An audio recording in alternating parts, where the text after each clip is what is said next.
हाँ जी, अज करना आपां derivative of a function with respect function. It mean आपां नूं कोई दो फंक्शन गिवन होणगे, F X function with respect G X function. Derivative F X with respect G x.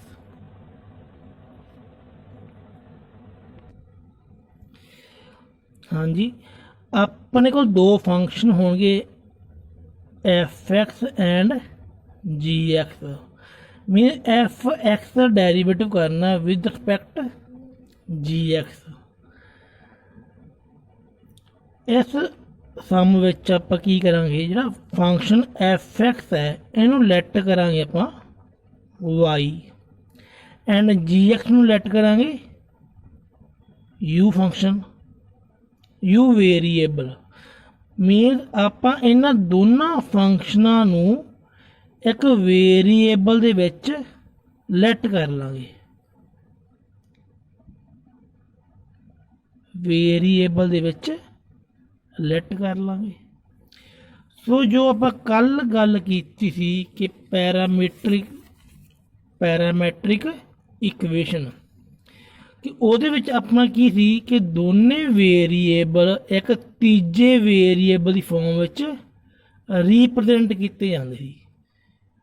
ਜੋ ਪੈਰਾਮੈਟ੍ਰਿਕ ਇਕੁਏਸ਼ਨ ਨੂੰ ਸੋਲਵ ਕੀਤਾ ਸੀ ਆਪਾਂ, ਉਹਦਾ ਫਾਰਮੂਲਾ ਕੀ ਸੀ, dy/dx is equal to dy/dt multiply dt/dx। आ फार्मूला है। हुण सेम फंक्शन आप इस तरह सॉल्व करना है, बट जिथे एक्स सी ना उत्थे कौन आ गया, यू आ गया। जिथे टी सी उत्थे कौन आ गया, एक्स आ गया। सेम यही कहानी चलू फिर। तो देखो कि फाइंड करांगे आपां dy/du। डी यू क्यों किया फाइंड, क्योंकि why the derivative with respect u. Indirectly meaning की बनया, F of X with respect G X. F and G दोने की अपने फंक्शन है, तो अपना टॉपिक की है function with respect function. मीनस overall function नूं आपां वेरीएबल दे विच कन्वर्ट करता। फाइंड dy/du ते इनू सॉल्व करने का फॉर्मूला की हो अपना, dy/dx डिवाइड बाय du/dx। तो इनू होर सिंपली आप लिख सकते हैं dy/dx multiply dx over du। ये अपना फार्मूला। हुण थोड़ा फार्मूले नूं आपां होर ड्राइव करते हैं कि dy/dx किवें फाइंड होगा। dy/dx is equal to F dash X and du/dx की होगा अपना डेरिवेटिव ऑफ जी एक्स।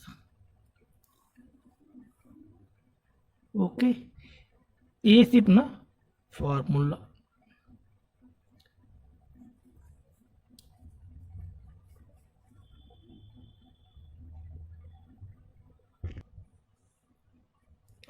हाँ जी, हुण डेरिवेटिव फाइंड करना है sine inverse 2x/1 plus x square with respect tan inverse x.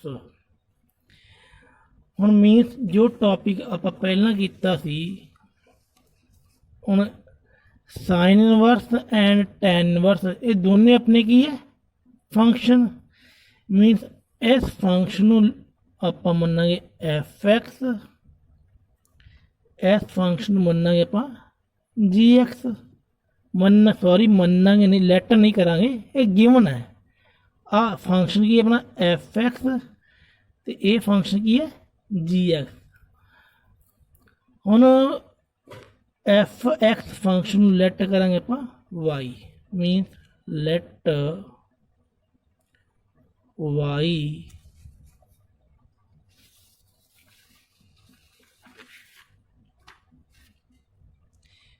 Is equal to sine inverse 2x by 1 plus X square and u is equal to tan inverse x indirectly आप find करना है dy by du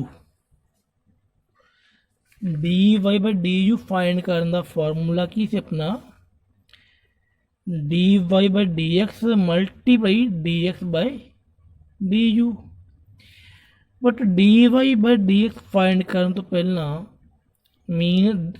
D Y by D X find करने का meaning की है आप derivative find करना है इस फंक्शन का okay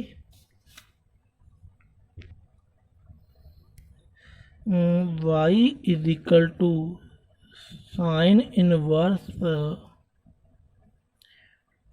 2x by 1 plus X square ਹੁਣ इस फंक्शन ਨੂੰ गौर ਨਾਲ देखिए ਆਪਾਂ ਪਹਿਲਾਂ भी गल की ਸੀ ਹੁਣ sine inverse 2x by 1 plus X square अपना टॉपिक सी सब्सटीट्यूशन ट्रिग्नोमेट्री फार्मूले इस टॉपिक के अकॉर्डिंग अपनी जो ये फॉर्म है वो बिल्कुल इस फार्मूले नाल मैच कर रही है जिथे एक्स है उत्थे की है 2 tan x मीन जिथे एक्स है उत्थे tan x 2 tan x divide by 1 plus tan square x is equal to sin 2x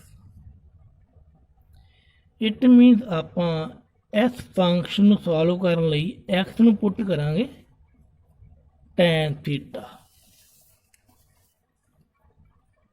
put x is equal to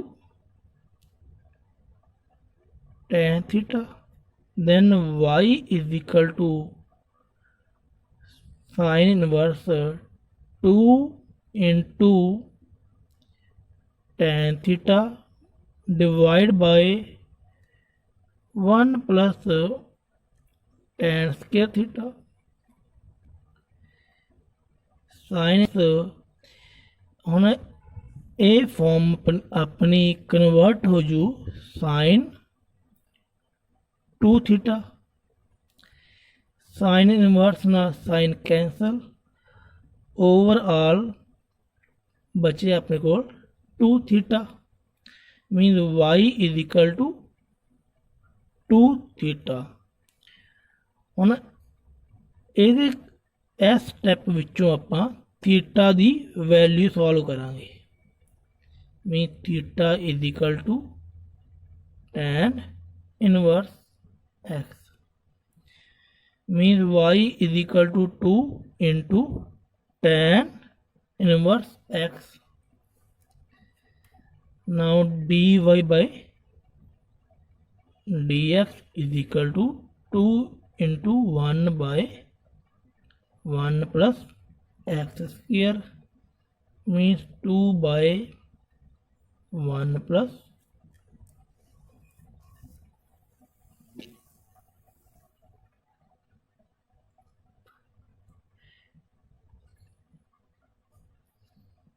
ਹੁਣ ਸੋਲਵ ਕਰਾਂਗੇ ਆਪਾਂ ਫੰਕਸ਼ਨ u ਨੂੰ।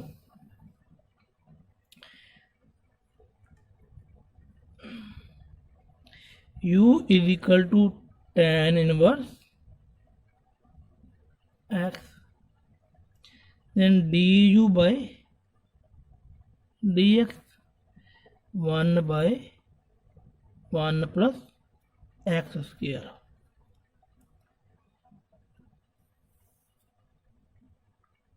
Now find dy by du is equal to dy by dx multiply dx by du।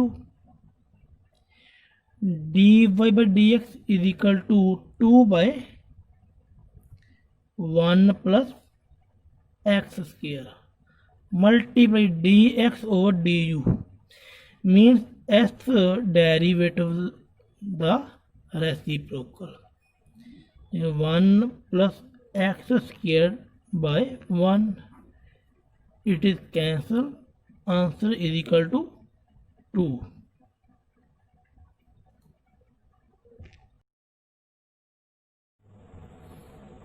हाँ जी, ਹੁਣ derivative find ਕਰਨਾ ਹੈ ਇਸ function ਦਾ with respect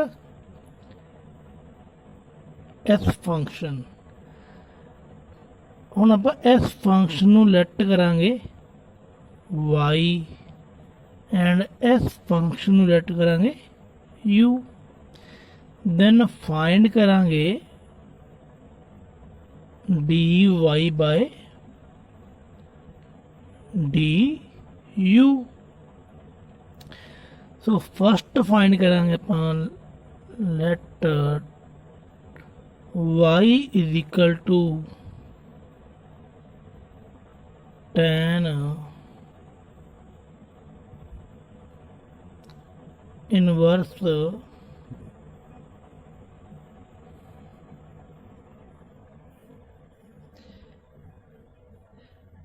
x by 1 minus x square। ਆਪਾਂ ਫਾਰਮੂਲੇ ਕੀਤੇ ਸੀ ਜਦੋਂ ਆਪਣਾ a square minus x square the farm ਆ ਜੇ ਉਦੋਂ ਆਪਾਂ x ਨੂੰ ਪੁੱਟ ਕਰਾਂਗੇ a sin theta.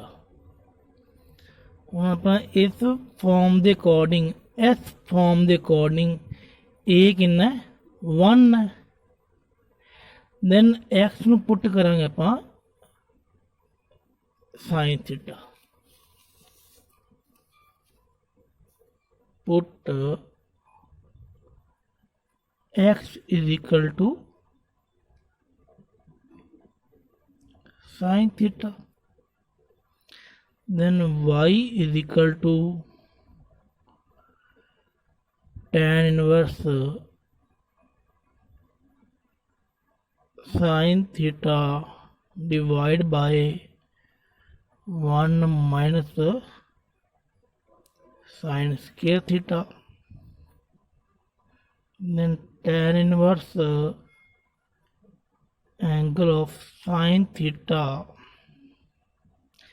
1 minus sin square theta root is equal to cos square theta। square na root cancel is equal to cos theta means root of 1 minus sin square theta is equal to cos theta।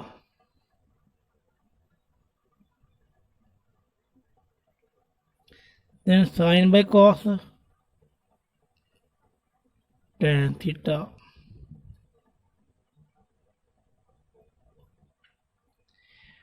tan or tan inverse cancel, then y is equal to theta। ਹੁਣ ਆਪਾਂ ਇਸ ਵਿੱਚੋਂ theta ਦੀ value find ਕਰਾਂਗੇ। Theta is equal to sine inverse x means y is equal to sin inverse x, then dy by dx is equal to 1 upon root of 1 minus x square.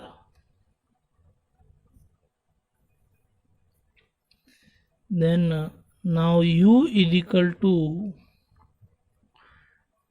sine inverse 2x root of 1 minus x square. Same अपना जी form है A square minus X square ना match कर गई, फिर वही form A square minus X square, फिर आप एक्स नूं की पुट करांगे sine theta, put X is equal to sine theta, then u is equal to sin inverse 2 sin theta, फिर 1 माइनस साइन स्क्वायर थीटा पहला सॉल्व कर चुके हैं, अपने को बचूगा cos theta, mean 2 into sine theta cos theta.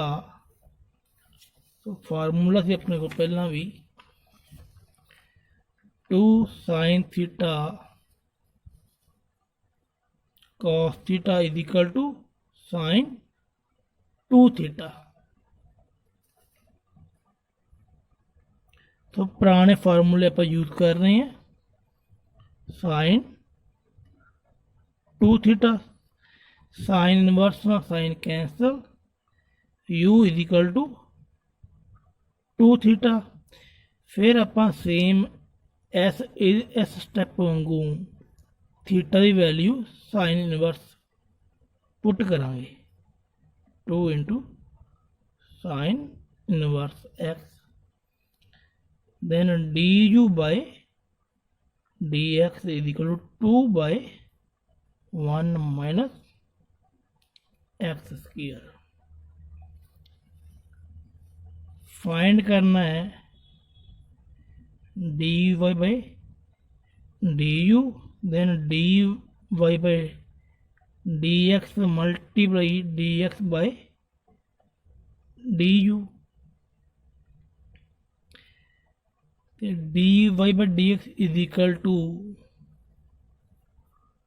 1 by root of 1 minus X square multiply dx over du means S step the reciprocal root of 1 minus x square by 2 root, it is cancelled, answer is equal to 1 by 2।